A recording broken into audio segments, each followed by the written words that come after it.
लोढा अमरा प्रकल्पात घरबुक करणाऱ्या हजारो मध्यमवर्गीय कुटुंबांची फसवणूक झाल्याचा आरोप करत महाराष्ट्र नवनिर्माण सेनेने जोरदार आंदोलन छेडले।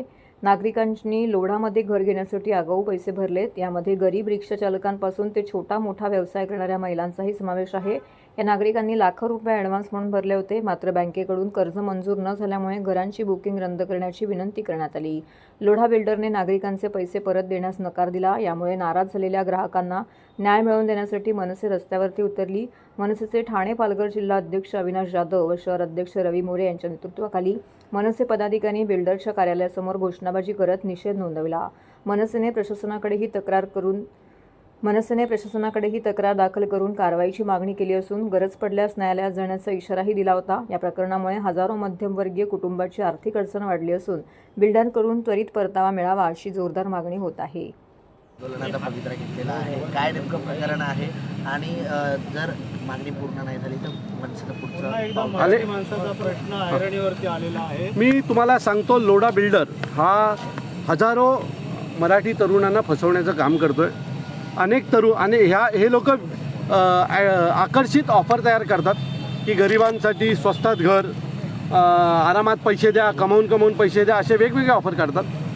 गणेश भोईर नावाचा एक रिक्षावाला आहे, त्याने 2 वर्षापूर्वी एक फ्लॅट बुक केला, 3 लाख रुपये ॲडव्हान्स दिले आणि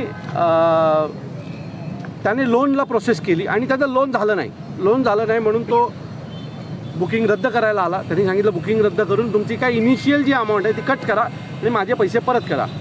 मागील 2 वर्षापासून त्याला पैसे देण्यात येत नाही आहेत। काल अचानक सांगितलं आम्ही पैसे देणार नाही, तुला जे काय करायचं कर। तिथे केतकी नावाची एक मुलगी आहे, तिचा एक व्यवसाय होता हॉटेलचा, ही आईवडील नसलेली मुलगी आहे आणि त्या मुलीने देखील 15 लाख रुपये भरले आणि 15 लाख रुपये भरल्याच्या नंतर तिला 10 लाख रुपये परत करण्यात आले। तेही मी 6 महिने पाठी लागल्याच्या नंतर 5 लाख रुपये तिचे कट केले। आणखी एक नाईक नावाच्या लेडीज आहेत, पंडित नावाची लेडीज आहे, तिने 2,08,00,000चं घर घेतलं आणि तिला 65 लाख रुपये दंड मारण्यात आलेला आहे। अशा हजारो केसेस लोढांच्या विरोधात आहेत। अप्पर ठाणा, लोढा पलावा, लोढा अमारा, अशा अनेक ठिकाणी अशा अनेक लोक आहेत ज्यांच्याकडनं 5-5, 10-10, 15-15 लाख रुपये घेण्यात आले आणि त्यांचे पैसे परत करत नाहीत लोढा बिल्डर। हा झाला बुकिंगचा अमाऊंट, हे पार्ट। अनेक कॉन्ट्रॅक्टर आहेत ज्याने घरं ह्या बिल्डिंगी बांधल्या आणि त्यांना बिल 2 कोटी रुपये झाल्याच्या नंतर 50 लाख रुपये लेना है तो लो, नाही तो कोर्ट पे जाओ, असं सांगितलं जातं। इथे लोढामध्ये लोढा अमाराची टीम आहे ज्यांच्या मेंटेनन्सचे 90 करोड रुपये बिल्डरने खाल्ले, असं लोढा अमाराच्या लोकांचं मत आहे। आणि रोज लोढा अमारामध्ये दर रविवारी लोक साखळी आंदोलन करतात लोढा बिल्डरच्या विरोधात। अशा अनेक तक्रारी लोढा बिल्डरच्या विरोधात आहे, परंतु लोढा हे स्वतः मंत्री असल्यामुळे त्यांची दखल घेतली जात नाही।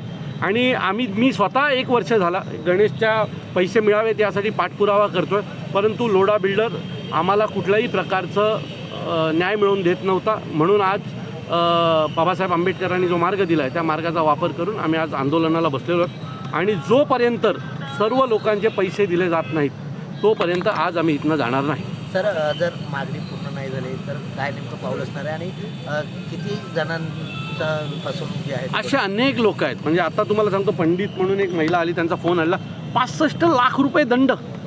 2 कोटीच्या घरावर जर 65 लाख रुपये दंड ती भरायचा असेल तिला, तर ती बाई कसं भरेल? मग घराची किंमत काय झाली? म्हणजे रेराचा कायदा आहे की जर बुकिंग रद्द केली तर तुम्हाला पूर्ण पैसे त्या माणसाचे परत करावे लागतात, असा कायदा आहे। तरी हे बिल्डर लोक त्यांचे पैसे परत करत नाही। मग कायद्याचा काय उपयोग? मग कायदे कशाला बनवले? मला असं वाटतं की बिल्डर लॉबी ही सरकारवर हवी आहे आणि त्याच्यामुळेच गरिबांना ह्या सगळ्या ह्याच्यातनं जातं आहे। हा फक्त लोढाचाच विषय नाही आहे, हा संपूर्ण महाराष्ट्रातल्या विविध मोठमोठ्या बिल्डरांचा विषय आहे की एखाद्या माणसाने जर एखादं घर बुक केलं आणि त्याचं जर लोन मंजूर झालं नाही तर त्याने डिपॉझिट दिलेले पैसे, म्हणजे त्यांनी पुढे ॲडव्हान्स दिलेले पैसे हे मिळवण्यासाठी त्याला त्याच्या चपला घासाव्या लागतात।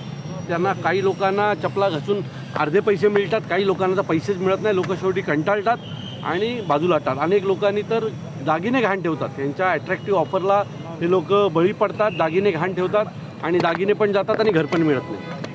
सो या सगळ्यांचा आम्ही आज विरोध करतो आहे आणि मला पूर्ण खात्री आहे जोपर्यंत गणेशचे पैसे मिळणार नाही तो आम्ही आज इथनं जाणार नाही. का अल्टिमेट असणार आहे त्याची बोलणं झालं त्या दिवशी? त्यांना आम्ही मागचे 3 दिवस झाले आमची लोकं येत आहेत त्यांच्याशी बोलत आहेत पण कुठल्याही प्रकारचा न्याय मिळत नाही असं ज्या वेळेला आम्हाला कळलं त्यावेळेला आम्ही आंदोलनाला बसलेलो आहे. आमचा अल्टिमेट हाच असेल की ज्या गोरगरिबांचे पैसे घेतलेत ते परत करा. यांचे नावं मोठी आहेत पण लक्षणं यांची खोटी आहेत.